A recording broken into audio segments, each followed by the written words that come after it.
ছাত্র জনতার গণ অভ্যুত্থানের মুখে শেখ হাসিনার পদত্যাগ ও দেশত্যাগের পর আত্মগোপনে আছেন সাবেক মন্ত্রী, সরকারি কর্মকর্তা ও রাষ্ট্রের বিভিন্ন গুরুত্বপূর্ণ পদে দায়িত্বরত ব্যক্তিরাও। তাদের কেউ কেউ গ্রেপ্তারও হচ্ছেন। ঢাকায় এখন পর্যন্ত ৬ আলোচিত ব্যক্তিকে গ্রেপ্তার করা হয়েছে। তাদের মধ্যে সাবেক মন্ত্রী, রাজনৈতিক নেতা ছাড়াও একজন সাবেক সেনা কর্মকর্তাও আছেন। এই ৬ জনের ২ জনকে গ্রেপ্তার হওয়ার কয়েকদিন আগে বিমানবন্দর দিয়ে দেশত্যাগের সময় আটকে দেওয়া হয়েছে, যদিও পরবর্তী সময়ে তাদের গ্রেপ্তার দেখানো হয়েছে ভিন্ন স্থান থেকে। এই অবস্থায় প্রশ্ন উঠেছে, আটক হওয়া ব্যক্তিরা কোথা থেকে গ্রেপ্তার হচ্ছে। সম্প্রতি আন্তঃবাহিনী জনসংযোগ পরিদপ্তর এক বিজ্ঞপ্তিতে জানায়, ৫ আগস্ট রাজনৈতিক পট পরিবর্তনের প্রেক্ষাপটে প্রাণ রক্ষায় রাজনৈতিক ব্যক্তিসহ মোট ৬২৬ জনকে বিভিন্ন সেনানিবাসে আশ্রয় দেওয়া হয়। পরিস্থিতির উন্নতি হওয়ায় ৬১৫ জন নিজ উদ্যোগে সেনানিবাস ত্যাগ করে। পরে অভিযোগ বা মামলার ভিত্তিতে ৪ জনকে আইনশৃঙ্খলা রক্ষাকারী বাহিনীর কাছে হস্তান্তর করা হয়। ক্ষমতাচ্যুত আওয়ামী লীগ সরকারের মন্ত্রী এমপিদের সেনা হেফাজতে নেওয়া সংক্রান্ত বিষয়ে ১৩ই আগস্ট সেনাপ্রধান ওয়াকারুজ্জামান বলেছিলেন, কারো যদি জীবন বিপন্ন হয়, ধর্ম বর্ণ নির্বিশেষে অবশ্যই সেনাবাহিনী তাদের আশ্রয় দিয়েছে। তাদের প্রতি যদি কোনো অভিযোগ থাকে, মামলা হয়, অবশ্যই তারা শাস্তির আওতায় যাবেন। কিন্তু সেনাবাহিনী চাইবে না বিচার বহির্ভূত কোনো কাজ হোক, হামলা হোক। তাদের জীবনের যে হুমকি আছে সেটার জন্য সেনাবাহিনী তাদের আশ্রয় দিয়েছে। আলোচিত ব্যক্তিদের মধ্যে প্রথম গ্রেপ্তার হয়েছেন সাবেক আইনমন্ত্রী আনিসুল হক ও সাবেক প্রধানমন্ত্রীর বেসরকারি শিল্প ও বিনিয়োগ বিষয়ক উপদেষ্টা Salman F Rahman.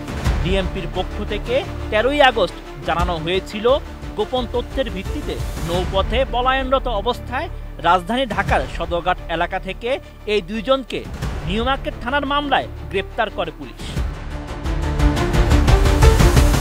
Design, elegance, beauty, সেরা পণ্য সবার জন্য জেভিকো। ১৪ই আগস্ট সাবেক ডেপুটি স্পিকার শামসুল হক টুকু, সাবেক ডাক, টেলিযোগাযোগ ও তথ্য প্রযুক্তি প্রতিমন্ত্রী জুনায়েদ আহমেদ পলক এবং ঢাকা বিশ্ববিদ্যালয় ছাত্রলীগের সাধারণ সম্পাদক তানভীর হাসান সৈকতকে পল্টন থানার মামলায় গ্রেপ্তারের খবর জানায় ডিএমপি। পুলিশের দাবি, খিলক্ষেত থানার নিকুঞ্জ আবাসিক এলাকা থেকে আত্মগোপনে থাকা অবস্থায় এই ৩ জনকে গ্রেপ্তার করা হয়। তবে শেখ হাসিনা সরকারের পতনের পরদিন ৬ই আগস্ট বিদেশে যাওয়ার সময় পলককে আটকে দেয় বিমানবন্দর কর্তৃপক্ষ। তাকে বিমানে উঠতে না দিয়ে ইমিগ্রেশন হেফাজতে রাখা হয়। একই দিন ঢাকা বিশ্ববিদ্যালয় ছাত্রলীগের সাধারণ সম্পাদক তানভীর হাসান সৈকত ও ঢাকা মহানগর উত্তর ছাত্রলীগের সাধারণ সম্পাদক রিয়াজ মাহমুদকে বিমানবন্দরে আটকে দেওয়া হয়েছিল।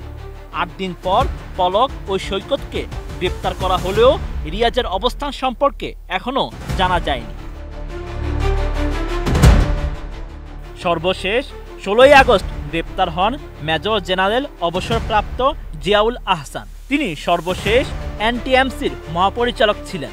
ডিএমপি গণমাধ্যমকে জানায়, নিউ মার্কেট থানার একটি মামলায় গোপন সংবাদের ভিত্তিতে ঢাকার খিলক্ষেত এলাকা থেকে ১৫ই আগস্ট গভীর রাতে তাকে গ্রেপ্তার করা হয়।